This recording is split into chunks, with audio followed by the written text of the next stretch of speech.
Olá, pessoal, tudo bem com vocês? Uau, aqui está um calor daquele saariano, ou senegalês, como se diz, ou carioca. Pois é, a Holanda tem poucos dias de 30 graus. Mês passado teve calor, mas assim, fazia um dia 30 e passava, esfriava, botava até um moletom. Mas ela tem característica aqui na Holanda, pelo menos uma semana, que tem assim, uma onda de calor, né? Essa foi a onda de calor já na virada do verão. Chegou aí, ficou a semana toda e vai até segunda-feira. As temperaturas chegam a 30 graus, 32 em alguns lugares. Tanto que a prefeitura fez uma piada, disse que ia importar palmeira e coqueiro para a Holanda. Pois é, mas aqui eu peno pra caramba com o calor. Sou um carioca ao contrário. Não tem mais jeito, eu não gosto de calor não. Aqui dentro de casa tá 28... A temperatura vai subir. Aqui a temperatura maior é no final da tarde, lá para as 6, 7, 8 horas da noite. Incrível, né? Por causa da posição, né, do nosso planeta, a posição da Europa. Mas melhorou, porque como o Sol declinou, eu vejo pelo sentido que o Sol bate aqui na sala, ele, no topo do inverno, ele vem aqui do verão, né? Fica aqui bem apontado aqui nessa janela e agora ele vai declinando. Isso é que os antigos faziam, acompanhavam esse movimento, marcavam bem. Né?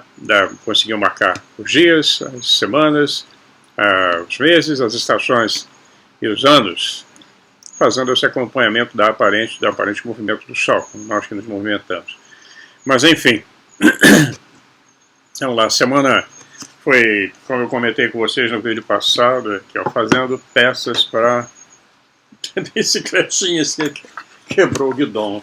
E aí tem que o vovô fazer a restauração com o maior prazer. Como eu disse no vídeo passado, isso aí é o máximo da vida. Poder estar com essas crianças maravilhosas. O nosso neto vai ficar aqui um mês ainda, depois ele volta para o Canadá. E é um encanto. Eles são encantos. Os dois juntos, então, é um terror, formação de quadrilha. Enfim, vamos começar a bater um papo sobre a Lua. Uma seguidora do canal me pediu para falar da Lua, e como a gente tem essa coisa de não ficar só num tema, para não ficar um monotema, só falando do Egito, só falar de Suméria, não variar, de vez em quando a gente coloca um assunto diferente, tem muita coisa para contar, né, dentro dessa história, não só da Lua, como de vários outros mistérios, como é a proposta do nosso canal Enigma, procurar respostas.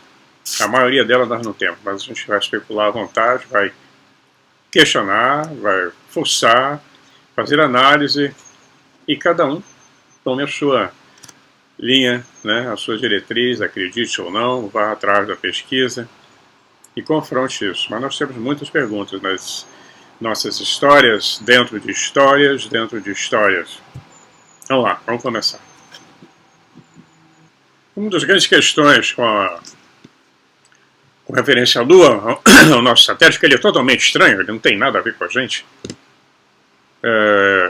Ele tem uma órbita estranha, ele está numa distância estranha, ele tem uma formação estranha. Mas e tem muito assunto em cima dessas estranhezas. Tanto é que a grande questão, a grande celeuma é por que é que nós nunca mais voltamos à Lua. Já tem meio século, mais. Que coisa estranha, que nós conseguimos chegar lá, depois foi bruscamente interrompida. Vem essa balela que o investimento seria muito grande, conversa fiada. Um governo que libera 50 bilhões de dólares para alimentar essa desgraça que está acontecendo aqui na Europa, tem dinheiro para ir ao espaço, tem dinheiro para fazer a exploração espacial acontecer. Não interessou simplesmente, ou eles não podem. O que acontece é que nós vamos ver agora, num artigo que eu vi, já é bem antigo, de 2015, o autor fala o seguinte, sou cético em relação a muitas coisas, incluindo a ideia de que o governo sabe melhor o que se pode confiar ou não. Que o governo sabe aquilo que ele pode informar para a gente ou não, ele decide. Então, é hora de abrir essa cortina, né? De começar a abrir esse véu que cobre todas essas notícias, embora seja extremamente difícil atualmente. A coisa ia abrindo, né, os arquivos estavam sendo liberados, milhões de documentos, inclusive eu já falei várias vezes no governo do Trump, goste você ou não dele, se você prefere essa múmia paralítica que está lá nos Estados Unidos agora destruindo o planeta, fique com ele e leve ele para o quinto dos infernos, porque o cara é mau.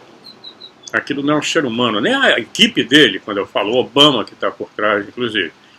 Então tem declarações de fontes bem incríveis, né, que falam sobre esses acobertamentos com relação à pesquisa espacial, com relação à Lua. Vamos falar do John Podesta. John Podesta é bem conhecido. Ele foi chefe de gabinete do presidente Bill Clinton e conselheiro do Barack Obama. Né? Aí, ficou 8 anos no poder. Isso aí que eu estou falando para você saiu num livro chamado, no best-seller The New York Times, de 2010, de Leslie Kean, que é conhecidíssima, é uma ufóloga conhecidíssima. Eu tenho esse livro, chama-se Generals, Pilots and Government Officials Speak on the Record. Né? Os generais, pilotos e membros do governo falam e gravam os seus testemunhos. E o John Podesta escreveu o prefácio. Né? Então vamos ver, o John Podesta sempre esteve envolvido com OVNIs. Ele, na época da eleição do Trump, ele disse que se a Hillary fosse eleita, ele ia fazer tudo para abrir os arquivos. Conversa fiada, que eles são democratas e não estão nem aí para isso. Então, tem um dos twitters dele, lamentável, né, quando ele diz que o Barack Obama, em 2014, determinou que os documentos sobre os UFOs, às vezes eu falo UFO, às vezes eu falo OVNI, desculpa, é tudo a mesma coisa, é disco voador. Né, ele, então, em 2014, tem um Twitter dizendo que os documentos permaneceriam classificados. Então, quando entrou o Trump desclassificou, aí veio essa monstruosidade que está aí, essa pelancosa com o Biden, e eles só pensam em guerra. Né? É o complexo militar, industrial militar americano que está dominando o governo americano, sequestrou o governo e está transformando o mundo nessa miséria. Você vê que está acabando aqui, a coisa está se definindo aqui, eles estão abrindo frente em vários lugares, né? Em Kosovo, né? No Oriente Médio, na China, né? A pelancosa não foi lá provocar. Taiwan é China, Taiwan pertence à China, sempre foi China, nem vou discutir sobre isso. Se quiserem saber mais, tem os canais que eu sigo aí, que é os mesmos que vocês devem seguir aí no Brasil, que fantástico, o Brasil tem uma rede de canais maravilhosos, muito melhor que aqui na Europa. Eu tenho nos Estados Unidos o Scott Bitter, que eu sigo, né? O general Douglas MacGregor, e no Brasil é o Arte da Guerra, o Anitta Brian, é o Geo Força, aquela menina Sibeli Laura, o professor Delay também, eu assisto de vez em quando, Caio Alemão, dá uma passada neles todos para ver o que cada um fala. Muito melhor que aqui, com certeza vocês ainda estão num nível melhor do que aqui na Holanda em termos de informação. Então é isso. John Podesta, ele fez, se refere que existe na NASA, né, documentos, né, e importantíssimo, como sempre, a NASA, que são retidos, que eles não são entregues para o público. Nós vimos que a NASA, há pouco tempo, ano passado, recrutou teólogos, né, religiosos, para dar uma assistência à pesquisa, para um eventual contato. Então, eles estão preparando o terreno. Nós temos que perceber sempre que existem agendas variadas dentro do próprio governo americano. Não é uma única agenda lá dentro, são várias. O que está seguindo, o que o presidente segue uma com a sua equipe, é claro, porque ele é um retardado, ele não manda nada, ele só fica lendo quando ele consegue ler. Está igual uma que governou o Brasil também, que falava cada coisa que ninguém entendia, principalmente aqui fora, que ninguém sabia ler o português que ela falava. Mas, então nós vamos ver que tem várias agendas. Tem a agenda da NASA, a Força Aérea nunca fala nada sobre UFO, o Exército também não, mas a Marinha abriu o jogo. Os documentos foram desclassificados, tem mais de 1 milhão de documentos. Tem 10 milhões de documentos liberados pelo governo Trump. Tem que ter paciência para ir lá futucar. Como eu falei com vocês no vídeo passado, eu consegui pegar alguns, ainda pretendo mostrar para vocês no vídeo. Pois é. Entre aquele último trecho do vídeo que eu estou gravando aqui agora, que vocês estão vendo, já se passaram 2 dias. Eu estava na casa dos filhotes, num bairro mais afastado do centro. Um lindo bairro, por sinal. E no meio da atividade com netos, né? Não teve jeito. Mas por isso eu coloquei o aviso. E além disso, aqui não se comemora o Dia dos Pais, na mesma data que no Brasil, mas Foi o aniversário do filho. Um dos 3. Nós temos uma menina e 4 meninos. É uma grande família. Então, tudo o que vocês podem imaginar de uma grande família. E é uma grande festa quando a gente consegue se reunir separado, no Brasil, Canadá, às vezes no outro lado do Canadá, em British Columbia. E aí, quando a gente consegue se encontrar, é uma festa. Isso é o melhor que tem. Família é a base de qualquer sociedade. Qualquer filosofia que tente destruir a família, ela está errada. Vai levar tudo para o buraco, é caos, é loucura, é distopia. E é isso que eles estão tentando fazer. Destruindo a família, você destrói a aldeia, você destrói a tribo, você destrói a vila, a cidade, o estado, a nação. É o que estão tentando fazer. O identitarismo está fazendo isso. Enfim, esse assunto eu nem vou entrar, porque eu não tenho paciência para discutir isso. Já Deus não me deu esse dom. É muita estupidez, é muita idiotice, é todo mundo zumbi. As pessoas aceitam essas coisas com uma facilidade impressionante. Não percebem a armadilha que eles estão entrando, fazendo um verdadeiro pacto com o diabo. E depois ele vai cobrar a sua alma. Com certeza. Pois bem, falando da Lua, nós tínhamos então, já comentei sobre o Dr. John Brandenburgo, ele no filme, num vídeo que eu fiz aqui no canal, sobre Houve uma Guerra em Marte. Lá eu falo muito sobre ele, né? Ele tem cientista que trabalhou na NASA, ele tem estudos de pós-graduação na Califórnia, no Lawrence Livermore National Laboratory, etc., de plasma. Ele trabalhou com foguetes usando energia de plasma. Ainda não devem ter conseguido resolver, porque os russos passaram na frente da China também. Enfim, ele foi consultor de várias grandes empresas espaciais nos Estados Unidos, além de ter trabalhado na NASA. Ele participou, que é o mais importante, da missão Clementine. Uma missão espacial foi mandada à Lua, era uma nave que orbitava a Lua, tirou milhares e milhares de fotografias. Essa nave tinha um projeto civil e um projeto militar. Nós só podemos ter acesso ao lado civil, evidente. Então, até hoje, nós não temos acesso ao que ela fotografou de verdade lá. Então, ela fazia parte do projeto espacial do Centro de Mísseis Balísticos da organização BMDO e a NASA, quer dizer, o militar e civil. E a missão, então, descobriu o que foi importante, que descobriu água nos polos da Lua. Isso em 1994, quase ninguém fala nisso. Tem água pra caramba na Lua, e muita água. Muita água. Tá?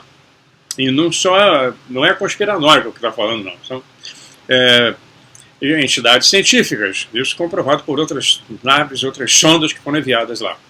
Ele foi vice-gerente dessa missão, né? Então ele acabou, depois ele escreveu um livro, ele é físico, astrofísico, e ele dá uma olhadinha lá no vídeo sobre Marte, Houve uma Guerra em Marte, que eu falo sobre isso, né? Mas ele comenta sobre as estranhas anomalias que existem na Lua. E ele viu, com certeza, e ele escreveu um livro que foi contestado para chuchu, né? Como sempre, né? Inclusive o governo russo, há uns anos atrás, pediu uma investigação internacional sobre o desembarque na Lua dos Estados Unidos em relação aos artefatos desaparecidos, que muitas rochas lunares desapareceram e imagens foram suprimidas. Os russos queriam uma resposta, é claro que eles não tiveram. Inclusive aqui na Holanda, as pedras lunares, as famosas pedras lunares, que a NASA mandou de presente para a rainha aqui, não eram pedras, eram fósseis. Era madeira petrificada, quer dizer, mandaram uma falsificação. Até nisso eles são campeões, né? A NASA mente que não sente. E o governo americano também. Nós vamos ver então, o governo russo fez isso, mas não foi atendido. A missão Clementine ela foi uma missão de reconhecimento fotográfico, basicamente para ver se alguém estava construindo bases na Lua, secretamente, né? Mas na verdade ele estava espiando uma outra coisa. Ele estava espiando restos, ruínas, possíveis ruínas, objetos largados na Lua, prédios abandonados, instalações abandonadas, gigantescas. É impressionante, tem muita coisa sobre isso. Então, desde o início da era espacial, fotos foram enviadas, né, do nosso satélite por sondas espaciais, foram centenas. Não é uma meia dúzia, não. Todo mundo mandou. Agora tem a nave, a indiana se espatifou antes de aterrissar. A japonesa também. A israelense também se espatifou. A única que conseguiu sucesso está lá até agora, mas a gente não consegue saber nada, nada mais do que uma fotografiazinha ridícula. É a nave chinesa, que está lá no lado oculto da Lua. Eles disseram, inclusive, que o solo é meio pegajoso, tem uma meleca lá estranha, enfim. A China não vai contar pra gente. Mas eles já estão lá. E eles também têm um jipinho, né? Um drone, um jipinho lá em Marte, mas também não vão mostrar as fotos pra gente. Eles trabalham com uma outra filosofia. Eles são chineses. Completamente diferente da gente. Então, os robôs foram lançados, né, lá não só na Lua, como em Marte, e temos bastante informações sobre esses dois astros.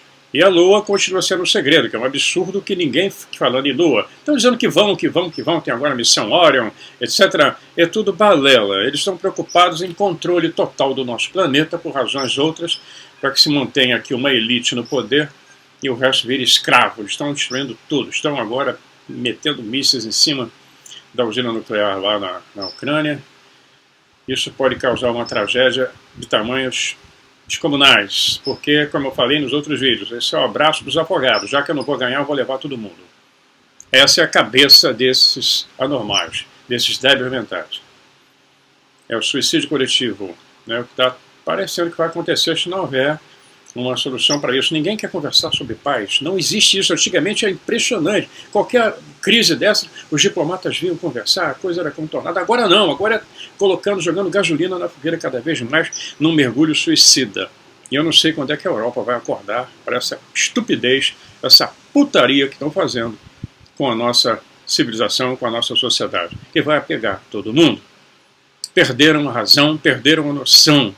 Quem vê o Scott Ritter, o Coronel McGregor, falei general, Coronel McGregor, que são americanos nacionalistas que trabalham pelos Estados Unidos, estão fazendo uma crítica ferrenha a tudo que está acontecendo, estão destruindo tudo, estão enlouquecidos. Parece que os democratas dos Estados Unidos, que são representantes de uma elite louca, de um bando de psicopatas, estão enfiando o pé direto. E os puppets, né, os marionetes, como Macron, como o Trudeau, filho bastardo do Fidel, obedecem. E o Brasil não vai escapar. Eles só estão esperando essa eleição. E aí vão criar o tumulto. Eles estão criando tumulto em todo lugar. Quando eles não podem ganhar, eles criam caso. Eles vão lá e criam, levam o terror. Mas vamos continuar na Lua. Eu me empolgo e vou embora. Para isso tem os canais que eu falei para vocês. Mas falar aqui do Brandemburgo. Ele disse que após a conclusão da missão Clementine, as fotos foram analisadas por uma equipe de elite do Departamento de Defesa para uma classificação de segurança que recebeu, inclusive, classificação mais alta. Eles fizeram um trabalho incrível e disseram que não aceitavam interferência como trabalho deles. A missão foi projetada para investigar e mapear todos os cantos da Lua, e conseguiu. Né?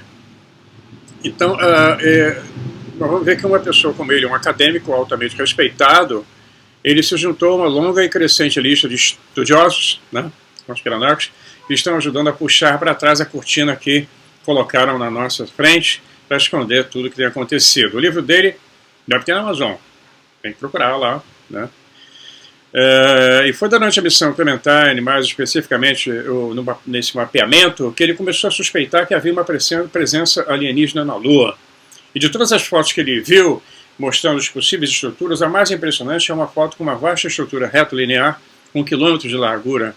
Isso parecia inequivocamente inventado e não deveria estar lá. Inequivocamente construído. Né? Como é que alguém da comunidade da defesa espacial, vendo essa estrutura na Lua, não ficaria preocupado? Porque ela não é nossa. Não há como construir uma coisa assim. Significa que alguém está lá em cima, ou esteve.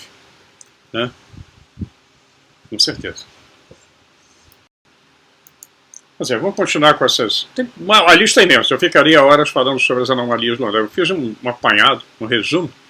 Uma das mais numerosas e interessantes formações na superfície lunar são as crateras, que são completamente estranhas, são rasas. A Lua parece um queijo mesmo, é toda furadinha, né? Quem já viu as fotografias, já olhou de binóculo de luneta, ou com telescópio, já viu? Então, os diâmetros variam consideravelmente. Alguns têm menos de 1 metro de diâmetro, enquanto outros têm 120 milhas. Uma milha é 1.852 metros. A maior tem um diâmetro de 148 quilômetros, uma cratera de 148 quilômetros. Então, como é que a Lua ficou tão marcada, né? Tão cicatrizada com isso? Então, tem duas hipóteses, a vulcânica e a meteórica. E a maioria dos cientistas vota na última hipótese, na meteórica. O Kirill Stanyukovich, um físico soviético, sempre eles escreveu uma série de trabalhos a partir de 1937, nos quais ele apresentou a ideia de que as crateras são resultado de milhões de anos de bombardeio na Lua. Mas aí que vem o mais interessante. Isso realmente significa um bombardeio, mesmo para um menor corpo celeste. Quando você vê que ele está em colisões frontais rápidas, né, tão comuns no cosmos, né, ela se comporta como uma ogiva carregada de dinamite. Quando um meteoro bate, dá aquela explosão, abre uma cratera, né, ou até uma ogiva atômica, faz uma cratera profunda, espalha detritos para todo lugar. Tem uma combustão espontânea produzida no impacto, transformando em uma densa nuvem de gás incandescente em plasma. E você tem o barulho, a explosão bem definida. Segundo o professor Staniokovitch, um míssil de tamanho significativo, por exemplo, 6 milhas de diâmetro, né, mais ou menos, um pouco mais de quase 3 quilômetros, deve, numa colisão com a Lua, penetrar a uma profundidade igual a 4 ou 5 vezes o seu próprio diâmetro. Quer dizer, vai até 24 a 30 milhas. Né? Um pouco mais de... Nossa, é uma coisa impressionante. Quase 60 quilômetros de profundidade. O incrível é que, por maiores que fossem os meteoritos que caíram na Lua, alguns tinham mais de 60 milhas de diâmetro. E por mais rápido que eles estivessem viajando, em alguns casos a velocidade combinada era tão rápida quanto mais ou menos assim 38 milhas por segundo. As crateras que deixaram para trás têm, por uma estranha razão, a mesma profundidade. 1, 2 milhas e meia. São rasíssimas. Imagina, não chega a 4 quilômetros, então quase todas elas têm a mesma... Isso é muito característico na Lua, as crateras são rasas. E algumas têm, mais incrível, o fundo é plano. Pois é, não pode. Então, então você vê, nós vamos ver, vocês veem, né, que é uma área maior que a Hiroshima, né, tem uma cratera com 148 milhas, né, que é uma área maior do que a Hiroshima, centenas de vezes.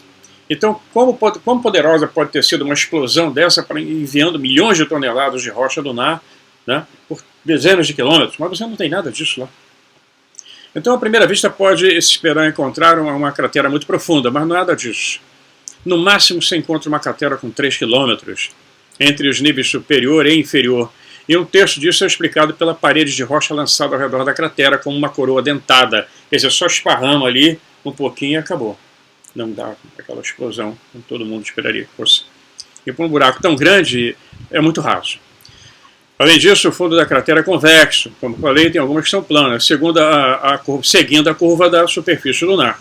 Se você ficasse no meio da cratera, nem conseguiria ver a elevação da borda. Estaria além do horizonte, por causa da curvatura. Uma cavidade mais parece uma colina, né? E é um caso muito estranho também.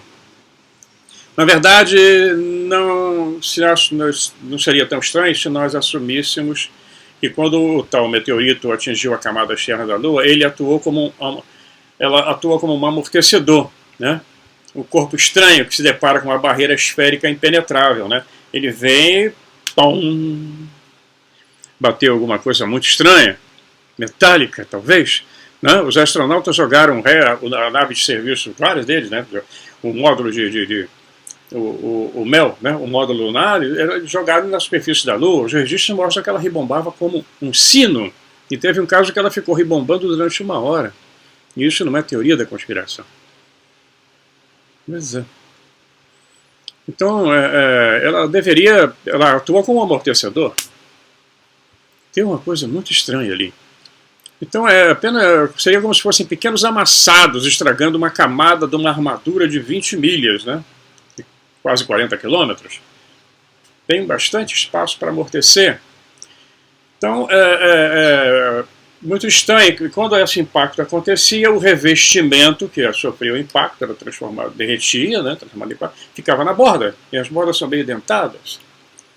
Então, considerando que o revestimento de defesa da Lua, pelos nossos cálculos de 2,5 milhas de espessura, parece estar se aproximando à profundidade máxima das crateras em toda a Lua. Isso é muito estranho. Quem está a milhões de anos no espaço.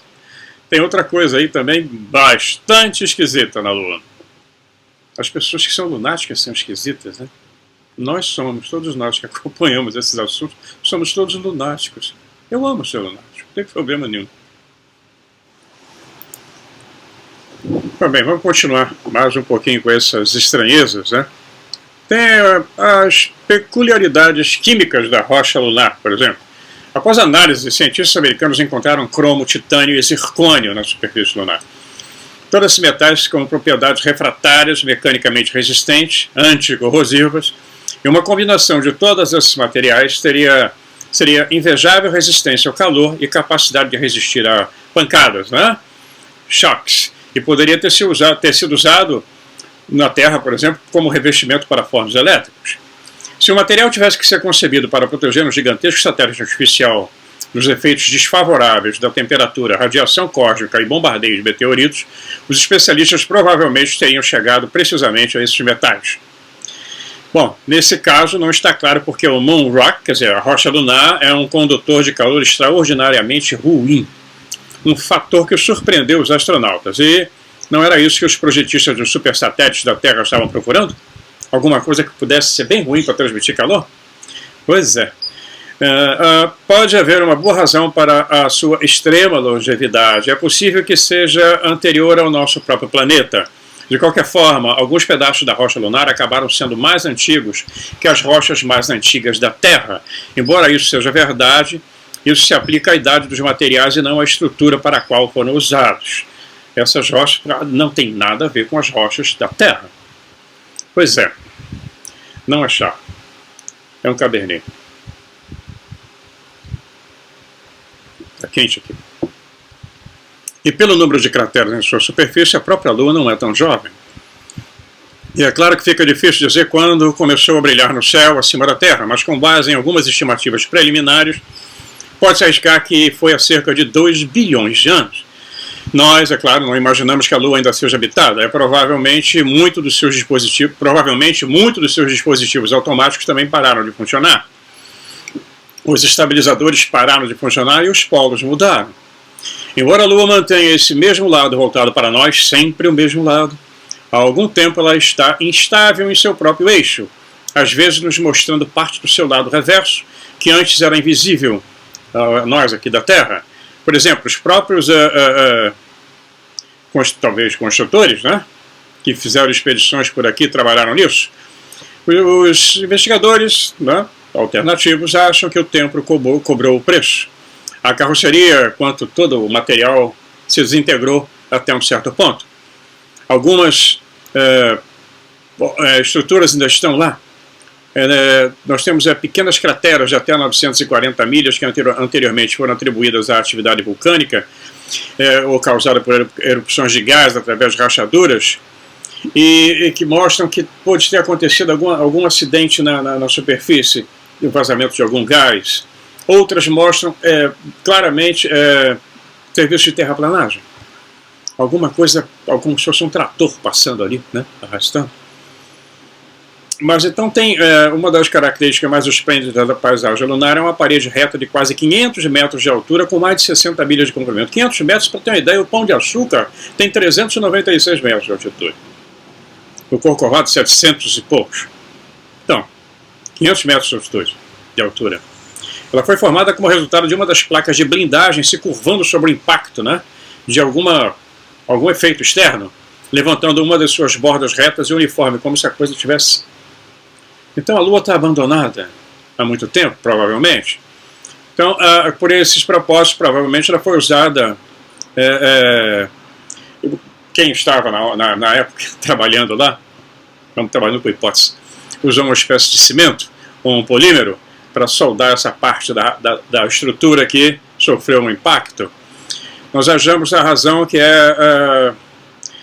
os tais mares secos, a Mária, que eles chamam Mária da Lua, são esses supostos oceanos lunares, Mare Nostrum, né, todos esses lugares que são chamados de mares, porque os astrônomos antigos achavam que era água mesmo, eram oceanos. Na verdade, não, é uma rocha mais escura. É a hipótese. Brandenburgo fala sobre isso. Os trechos planos resultantes são os que parecem ser os mares para o observador terrestre.